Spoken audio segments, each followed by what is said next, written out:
You've been working organized crime for 11 years, and the one thing you learned before anything else is that the cartel doesn't need a reason to come for you. They need leverage, and leverage is something you acquire slowly, the way rust acquires iron quietly, invisibly until one day you put pressure on the thing and it just gives. Your name is Daniel Reyes. You're a detective, 3rd grade, assigned to the Financial Crimes Unit out of the Lerdo Field Division. You don't kick down doors anymore. You sit in front of spreadsheets. You follow the money through shell companies and dummy LLCs until it becomes visible, traceable, something a federal prosecutor can hold up in court and explain to 12 people who don't understand offshore banking, but understand when a number looks wrong. You're good at this. You are, without much argument, the best financial investigator your department has. That distinction is about to become the most dangerous thing about you. The case that started this is called Operation Copperline. 14 months of surveillance, wire intercepts, financial records obtained through 8 separate court orders. Your target is a freight broker named Marcus Vela, who has been running product through the port in modified truck axles for the better part of 3 years. Vela is mid-level. He's not the prize. But Vela knows the supply chain, and the supply chain leads to a man named Salido, who runs the financial architecture for an organization that moves more money through South Texas than the state's entire agriculture sector.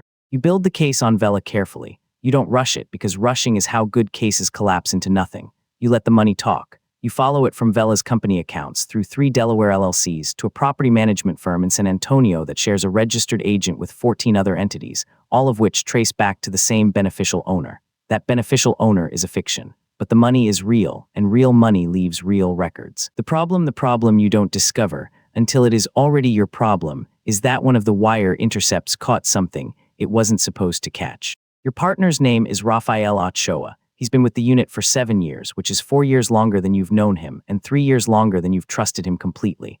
Rafael is the one who flagged the intercept. He's the one who brought it to you at 9 p.m. on a Tuesday with the door closed and his face doing something you hadn't seen it do before. Something careful, something considered. The intercept is a phone call. The voice belongs to a man who identifies himself only as Ciro. He is speaking to someone whose number traces back to a prepaid burner purchased in Nuevo Lerdo 18 months ago. The conversation is brief. It covers a name. The name is yours.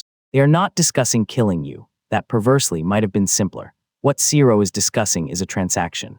Specifically, he is confirming to the person on the other end of the line that Detective Daniel Reyes of the Financial Crimes Unit has, over the past 14 months, used information obtained through official law enforcement channels to make 3 private stock investments in companies that were subjects of ongoing federal investigations. That the timing of those investments was not coincidental. That a man in your position, trading on information that is not public because you made it not public, has certain obligations.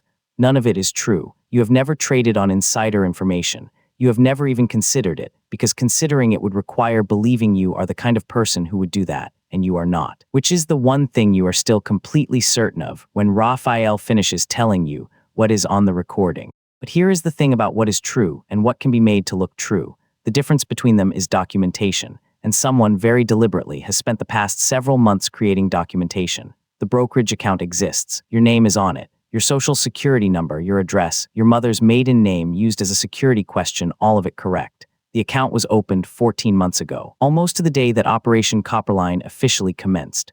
3 trades were executed from that account, 2 buys and a sale, timed within days of significant investigative developments that never made it into any official record because you were the one managing the records.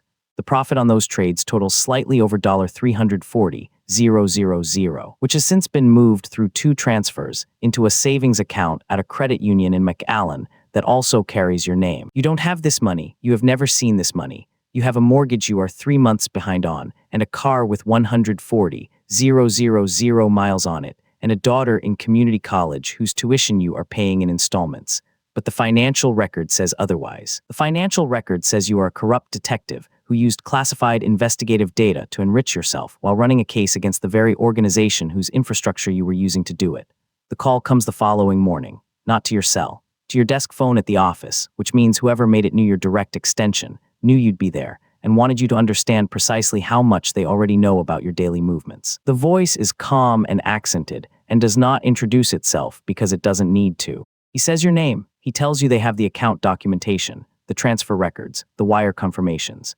He tells you they have a CI inside your division who can confirm your access to the specific case files that align with each trade.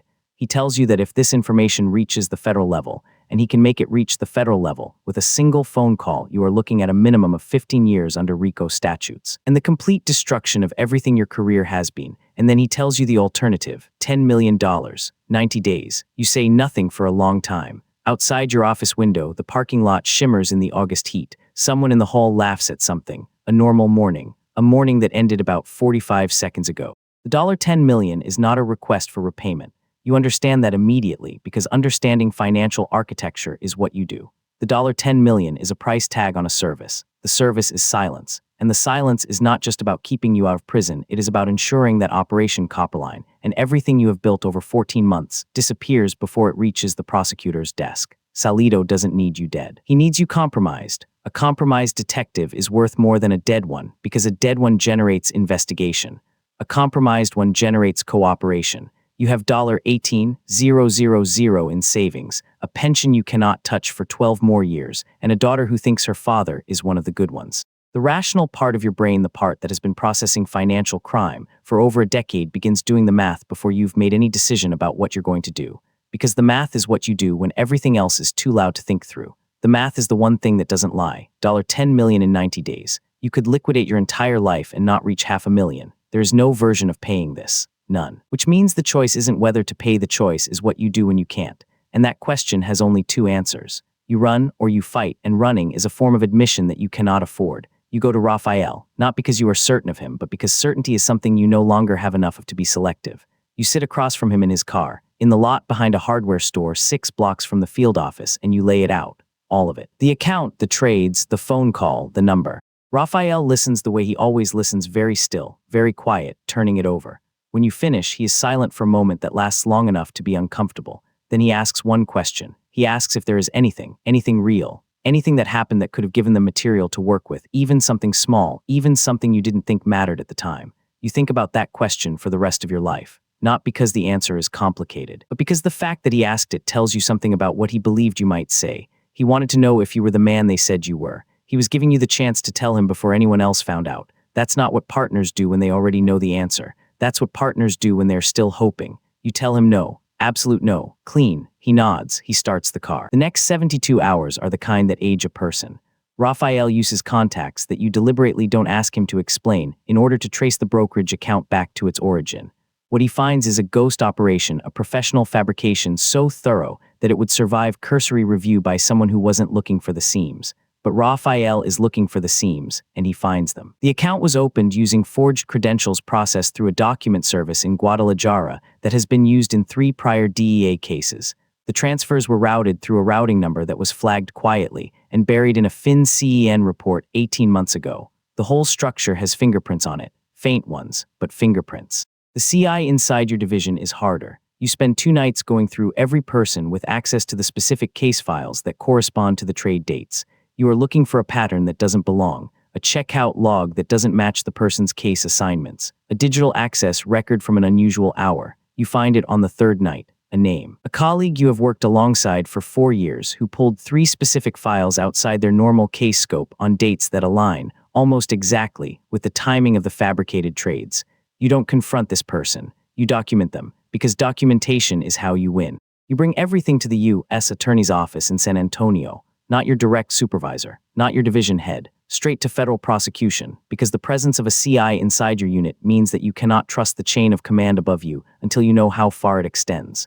You walk in with Raphael beside you, and you put 12 pages of documented evidence on a federal prosecutor's desk, and you explain, in the measured language of a man who has been building financial cases for 11 years, exactly what was constructed, who constructed it, and what it was designed to achieve. It takes the prosecutor 3 days to verify enough of it to act. During those 3 days you go to work, you speak to no one about this, and you come home at night to a house where your daughter is studying for an economics exam and has no idea that the world she lives in has been used as collateral by men who will never know her name. On the 4th day, the federal warrant for Salido is issued. 2 days later, he is arrested at our hotel in Monterrey through a joint DEA-Interpol operation that your documentation helped precipitate.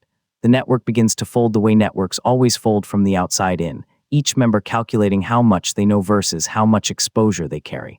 The CI inside your unit is suspended pending investigation. The fabricated account is formally documented as a fraud. The case file showing what they built and why goes into the federal record. None of this clears your name overnight. None of this is fast or clean or free of cost. You spend the next 8 months under a cloud of formal inquiry while the investigation establishes what the fabrication was and who ordered it.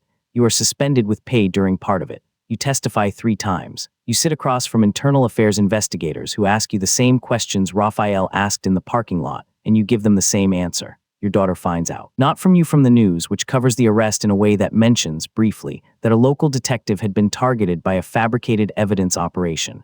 She calls you from the library where she was studying. She doesn't ask if it's true. She asks if you're okay. That call lasts 2 minutes, but it is the 2 minutes you go back to when the other parts get heavy. Raphael gets a commendation. He deflects it. He tells the department it was your investigation, which is accurate and also the kind of thing that costs a man nothing to say but means everything to hear. The $10 million never gets paid. Salido's network gets dismantled. The financial architecture you spent 14 months mapping becomes the backbone of 3 additional federal prosecutions. Operation Copperline closes as one of the most successful financial crime cases in South Texas in a decade. You are reinstated, full clearance, no conditions. The morning you walk back into the field office, you stop at your desk and look at the stack of files that accumulated while you were out. Someone left a coffee there, fresh. Raphael probably, though he's not at his desk yet. You sit down and open the first file. Outside. The parking lot shimmers in the late summer heat. You're still good at this, you know that, but something about the past 8 months has changed the texture of what good means. You know now, in a way you didn't before, that the thing you've spent your career building can be taken apart overnight by people with the right tools and the wrong intentions. That the record of who you are is not protected by who you actually are. It's protected by the work you do every day to make the truth harder to hide than the lie. You open the file. You start reading. You're still a detective. That's the one thing they couldn't manufacture a version of. The events depicted in this video are entirely fictional. No person, individual, or character is real. This video is intended for entertainment purposes only.